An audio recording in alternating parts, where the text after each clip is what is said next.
everyone, welcome back to Rock Security, where you learn how to protect yourself online. My name is Roxana and today I'm bringing you another episode of personal security. Today we're going to talk about the top 10 ways your password can be cracked, with examples and what can you do to prevent them. Let's get into it.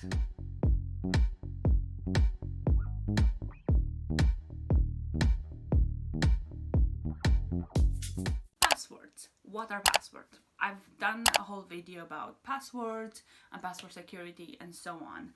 But as I said in my previous video, I'm gonna elaborate more onto how exactly passwords can be cracked and what are those attacks, because it's better for us to know, So to begin with, before we get into the 10 ways, I have some worrying statistics. So you actually pay attention to everything that I'm gonna say after this. These statistics are taken from the Cybersecurity Association website. I'll put a link down below so you can check it out. Over 65% of firms experience a breach at least once a month. And out of those 65%, more than 25% of large firms experience a breach every month. That is insane. It's 1 in 5 firms. 65%, it's way more than that. It's like more than 1 in 2. 13% of all businesses set cybersecurity standards for their suppliers. Awesome. No supply chain. We talked about that, Only 29% of firms have a cybersecurity policy implemented. Since 65% of firms are being attacked, why only 29 of them have security policies implied? Moving on, and also took 51% of recommended actions to identify risks from cybersecurity attacks. I think this shows that people don't take recommended actions. Only half of those people took the recommended actions and actually identified cyber attacks. Wild. Anyway, let's get into the 10 tips. First one is dictionary attacks. Dictionary attacks are the type of attacks where an attacker will compile some sort of massive document, like an indexed document, with words that are the most common passwords, the most used passwords, the most used patterns, and so on. And they just put it together and they run an algorithm that goes through the entire list of the passwords and tries both of them. It also tries combination of words. I wouldn't necessarily recommend saying I'm the best person ever, because I am the best person ever. They're different words contained in a dictionary, so I wouldn't necessarily recommend that. That's why a lot of companies recommend mixing up characters and so on, even though that is a better password than you saying password 1. I see you. I see. That's how it works. I'm gonna put a diagram somewhere up here. So it's technically an attacker just trying all type of passwords that they can try. Easy, you say. Sure. Second one is brute force attacks. Brute force attacks is kind of works the same as dictionary attacks, but they're a bit more sophisticated. In the sense of brute force attacks don't just use dictionary words like I am the best person ever. No, they also add ones and twos and zeros and numbers and different combination of letters like AAA1 or ZZZ15. This is the type of thing. This attack is a bit slower, but we're in 2020. Right now the technology has gotten to a point where we can build up multiple servers to do the same thing, and then we can build more computational power to do it. So yes, it's a bit more complicated, but they'll catch you. Third is a rainbow table attack. A rainbow table attack is a bit more technical, into the sense of they require a bit more technical understanding. But bear with me, I'm gonna try to explain it down as much as I can. So technically, when a company stores passwords, they don't just store passwords in plain text. They usually put them through a mathematical process called hashing. And once the passwords go through that, it just looks like a string of random numbers and letters and so on. Therefore, you can't necessarily do anything with those hashes because you can't introduce those hashes into the username and password box. But attackers store these hashes and they compile a database of different hashes of common passwords, and they compile them and they store them, and the more they find, the more they build it up. And the way they attack is that they don't attack the login page.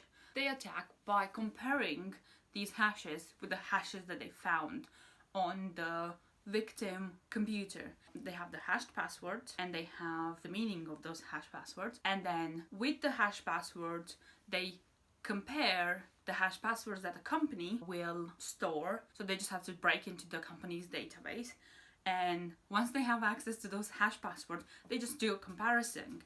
And at some point, if there is at least one person in the company that has a very weak password, they'll get a match, they know what that match means, and they have your password. Easy. The mathematical process behind it is a bit more complicated, but it's beyond the scope of this. Let me know if you want me to talk about the hashing algorithms, if it's something that interests you, and I'll make a video about it. Okay? Let me know down below. Next, we're getting into something really fun that I've talked about so many times, and that is phishing. The fourth one is phishing. Done a whole video about phishing emails. Go and watch it. I'll link it up here. It's very important. So, about phishing. I'm gonna repeat myself again now about phishing. I'm just gonna keep it short and simple. Phishing emails. I've explained exactly how to identify phishing emails. Look out for urgent speech, an unknown email address, an attachment, or anything that's like, oh, you have to click on this link because otherwise we're gonna close your Amazon account. It happened to me. Yeah, my Amazon account is not closed, by the way. It's still open. And their deadline has passed, so awkward. Phishing in context of password security, they can just ask you to give them your password. They're like, why should I be bothered to run all these algorithms that I've just talked about when I can just ask for the password and make up an email saying that this is very urgent and you need to change your password, and you click on a link and it says enter previous password. Enter new password, enter new password. There you go, they have your password. Easy. So do look out for those. Don't give your password anywhere. Don't click on links from emails that you don't know where they're coming from. Even though it does say Amazon.com on the email page, if you actually look on the email address at the top, you won't see Amazon.com. You would see Amazon blah blah blah blah blah blah blah blah blah. Please don't click on those because, again, why should they bother to do all those things when they can just ask you for your password? So please do look out for those, and do look out for the people around you, and let them know. Send them this video, share them with them, and I'm gonna tell them what to do. Easy. 5. Social engineering. Social engineering takes the whole aspect way beyond phishing. Just calls you and impersonates that they're either a tech guy from your company or somebody from the mail office and they need your password for some sort of reason, or they just contact you on Facebook, or they just come for you physically. They send you an email that's directed to you, like the Amazon email. That's social engineering technically. It's more of a broad aspect. The next video that you're gonna have is about social engineering, so do look out for those. I'm gonna come with more examples and more tips and tricks about social engineering, so please watch. I got you covered. 6. Malware. Well, when it comes to malware, there are things like keylogger or some sort of screen captures, in the sense of like they infect your computer and they just wait for you to introduce passwords. If you click on a website and then suddenly something gets downloaded in your computer, but then you close it and you're like, everything's fine. Well, for the most part, everything's not fine. And if you don't have an antivirus software, this is why I keep saying to people, have an antivirus software installed on your computer. Let me know down below if you want me to do a comparison of different antivirus software and what they bring to the table and what they not, and what sort of packages you can get. That keylogger just transmits that password to the attacker's computer through the internet, because you have internet. Unless you disconnect the internet, you can't send it. So now the attacker has your password and they can go on wherever they want, technically. The world's their oysters. 7. Man in the middle. You will come in contact with man in the middle a lot of the times when it's in the context of public Wi-Fi. Man in the middle is technically, imagine being you with your laptop in here. You're in a Starbucks and you just want to connect to the Wi-Fi and do some work with a cup of coffee and just move on with your life. And then this is the internet and where you want to connect to, whatever you want to connect. Let's put it Facebook. You want to connect to Facebook. And so there is an original connection between you, which goes through the Starbucks Wi-Fi. So in here, you have the Starbucks Wi-Fi. Yes? Okay, legitimate connections, no problem. Well, man in the middle is technically having an attacker interrupting that connection and creating a new connection between you and Facebook, and your internet will go through their fake Starbucks Wi-Fi. And they can monitor everything that you're going through. If you have a VPN installed, everything gets encrypted, therefore they won't be able to read anything. But if you don't, they will be able to read everything. Steal your data, steal your passwords, and not necessarily steal sometimes. Sometimes they just watch because they're nosy. I mean, hackers are nosy. Are you surprised? They're just nosy. Obviously they're nosy. So they can just watch whatever you're doing on the website. And it's not just you. It's many other users with many other applications or websites or whatever, just using this one Starbucks connection.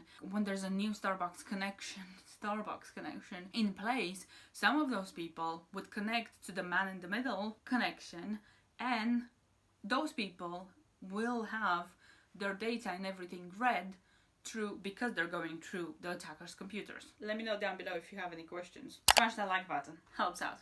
Thank you. Next is shoulder surfing. Shoulder surfing is somebody watching over you. Somebody external that is not supposed to look in your computer. But it's not just that. It's literally people disguising as being legitimate IT people and just walking around through your company because the company doesn't have a visitors policy. If you're in the position to implement a policy through your company, please do it. Just saying, it might save you some money in the long run. You probably won't see it now and it's a bit more annoying, but have a look into it, because visitors can literally just like walk through the office pretending they're a student or they're, I don't know who, like the friend of a friend or whatever, and they can just like look over what everybody else is doing and then either report it to their boss, because attackers sometimes they have their own organizations as well, so they do have bosses, or they just use the information that they got to steal your password, to get into the company, to get into your personal emails, to get into your bank account, and internet is large, they can do anything. 9. Spidering. Spidering is more of a very targeted attack. Talked about it in my previous video. Spidering is very much of a targeted attack, in the sense of they get to know you, they get to know your company, they get to know you personally, they go on social media, they use passwords that they think it's more inclined that you've used. Like if your dog is called Fluffy, they're like, their dog is called Fluffy, let's try a number of accounts with Fluffy 1, 2, 3, or some sort of like combination of Fluffy. If you have Fluffy as a password, please change it. I'll just wait while you do. Thank you.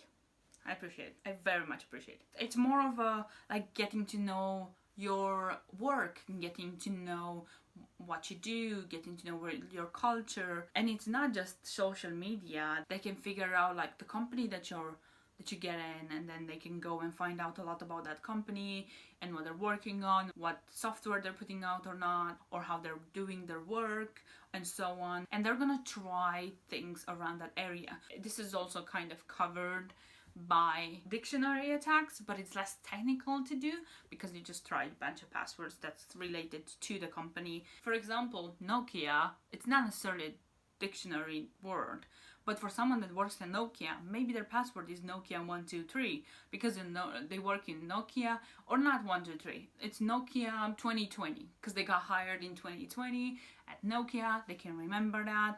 It's easy, right? So they're gonna try Nokia 2020 and they're gonna crack your password. I rest my case. The 10th one is guessing. And again, just like spidering, it's just getting to know you and getting to know what you do and what you like. Guessing is more randomized than spidering is, because guessing, they just try every combination ever. They just make a full-blown database of different combination, and they just try to guess it around what they could find on your social media, about your work, about the company that you work at, about the dogs that you have, about their names, about the street that you live in. It's more of a personal attack rather than company attack. Spidering is more of a company professional attack, and guessing is just whatever it crosses their mind. They're like, maybe they like blue. Blue 27. There you have it. Passed. But the list never ends. There's so many other things like offline cracking, traffic interception, which is kind of like man in the middle, credential stuffing, and so many other things. All of that, hella scary. How do you actually protect your password against these type of attacks? First of all, have a very strong password. I've done a password video previously. I'm gonna link it down below and just up here somewhere. Please do watch it and learn something from it and change your password. And use some password managers because they're very important. Second of all, use a password manager. Yes, use a password manager. Insane. Please do use it. Go into that video. It will give you more details what password managers do. Third, use multi-factor authentication whenever possible. Google offers you multi-factor authentication. Please do use it. And there are a lot of other companies that do implement that. So if you can, please use it. Fourth and final, please educate others. It's very important to share this information with everybody else around us because, you know, sharing is caring. And let's educate everybody around us, especially the people that are not as tech savvy as some of us maybe. Tell your parents, tell your grandparents, tell whoever you want to tell. Just do inform them and educate them and share these videos with them. I'm here to help you and you help me. Smash that like button. We're trying to become more widespread so we get more people aware of what's happening in the cyber world. Please do share this video. That's it from me today. Thank you for watching. Please subscribe, like, comment down below. Let me know what other topics you would like me to cover, and I'll see you next week with the social engineering video. See you next time. Bye.